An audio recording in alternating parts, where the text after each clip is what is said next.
Hello everybody, we are here in Casavecchia kitchen and today we are making pasta from scratch.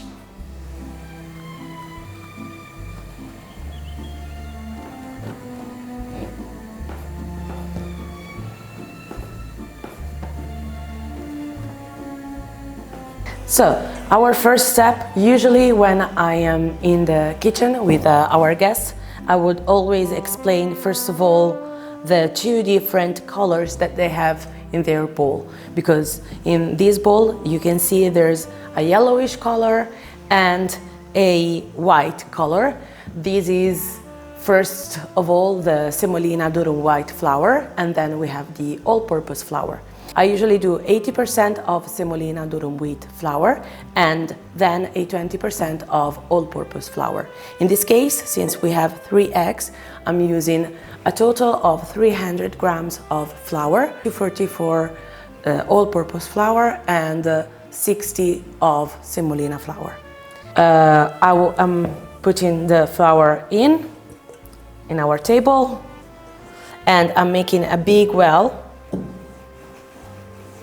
where my eggs are gonna go in. So I'm cracking the egg directly in.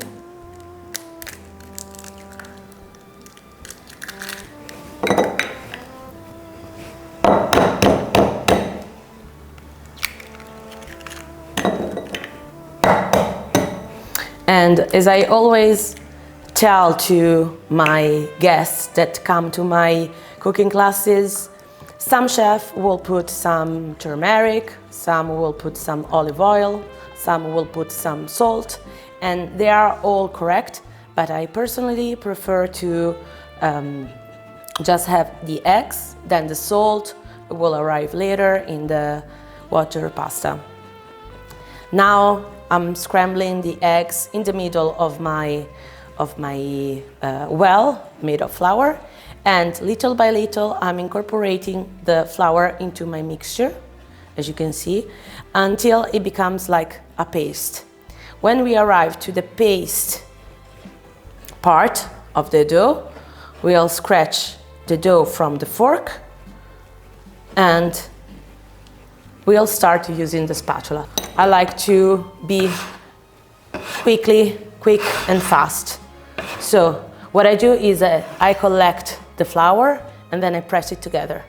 I collect the flour and then I press it together, and so on, until, as I always like to say, it becomes like a slime, the little game that the kids play with nowadays, and we can collect all the flour that it might be all around.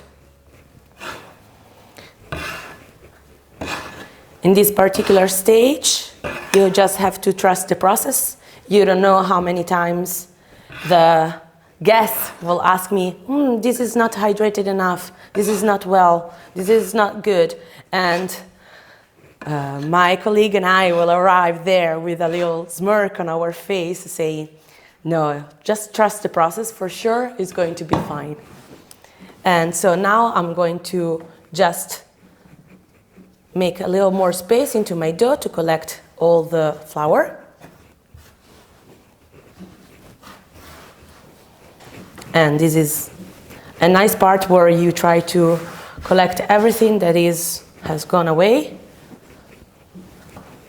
without forcing it too much.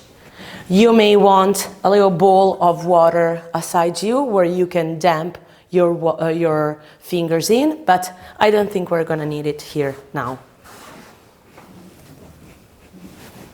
But always, it's a process that needs to be done little by little, with no rush, trusting the process, trusting that everything will go as accordingly as you're supposed to do, because this is the technique that has been around for centuries, and there's a reason why we have this kind of recipe. So now that it's flaky, I put these aside because I want to work with my hands and start kneading the pasta. My hands will change the texture of the pasta, and also the wood table or the marble table will help the pasta dough to get to its final state, which is elastic, tender, and bouncy. So what I always teach, the right way to knead the pasta is to use our dominant foot as a level to go in and use our strength, or all our strength, into the pasta dough. So we are rocking into our feet, okay? And we use the fingers as the spatula that will fold the pasta dough, and the heel of the palm to stretch and press it down along the table. And then with our second hand, we'll use it to rotate a little bit, like 15 degrees, and then again, folding, pressing, rotating, folding, pressing, rotating. And once I get this movement, I can rock onto my feet and using all my weight that I have into the pasta dough. In this way, the process is easier, it comes more naturally, and I don't get too much of an arm workout, but more a kneading process without tiring myself too much. So if it is like this, for 300 grams of flour, we'll need like 5 minutes kneading, but you actually will feel it in your hands, because now I will teach you a couple of tricks to understand.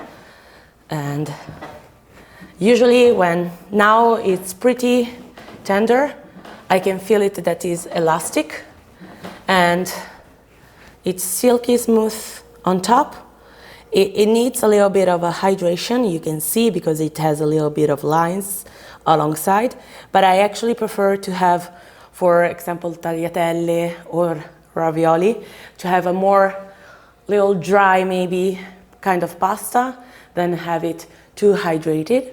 So this is a good combination. Then I still feel a little bit of grainy, so I will just work it for 1 more minute, and see, as I'm pointing in my fingers, the finger is coming right back. So it's bouncy. The gluten has been stimulated, has been excited.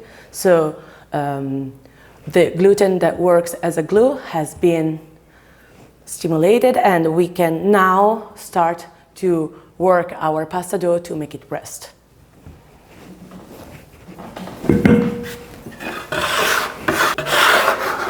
Now the pasta will have to rest, not only because it's Italian, as I always say during my cooking classes, but actually because the gluten needs to rest a little bit. Otherwise, when we roll our pasta, the pasta will go back together again, and we don't want that in our pasta.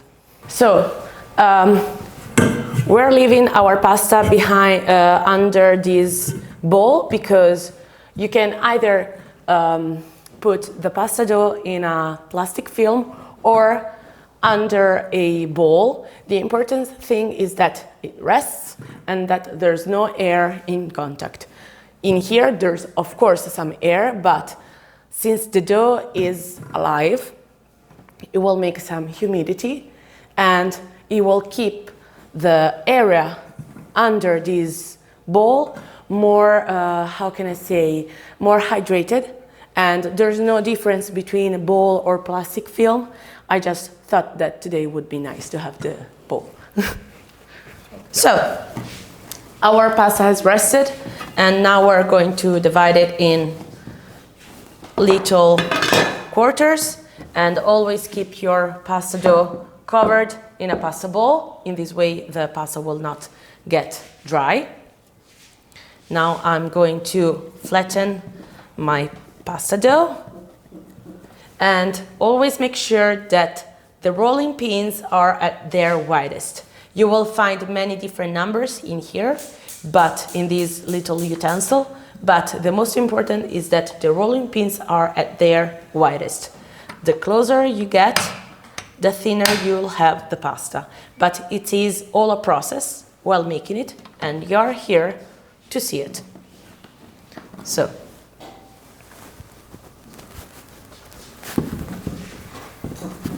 a little bit of semolina.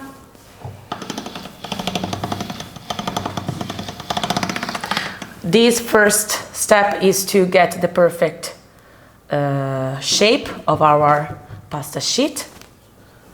So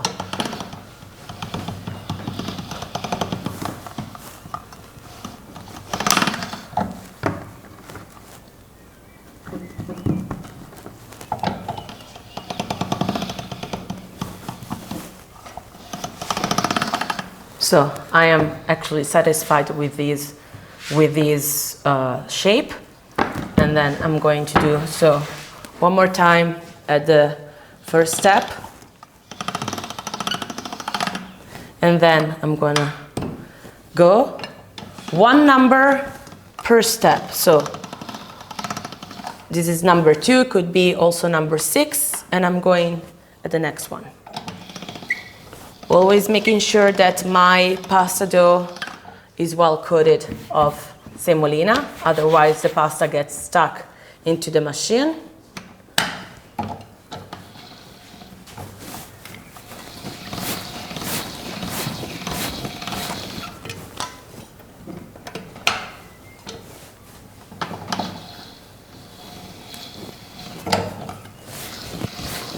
The tool helps you, so you can leave the pasta dough on the machine and then catch in it. And we'll stop at the number, the before last number of the machine. So this is number 5. I will do an extra time at number 5, just to get it a little extra thin, but not too thin.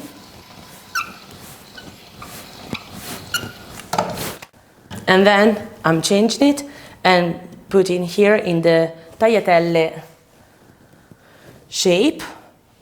And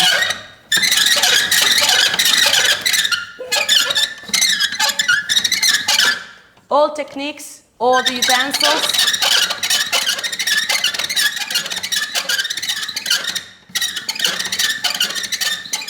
So now we cover our pasta with semolina. It's well coated. Cut it in half and put it here. And we're going again. So I'm changing again the numbers and going to lock in the process.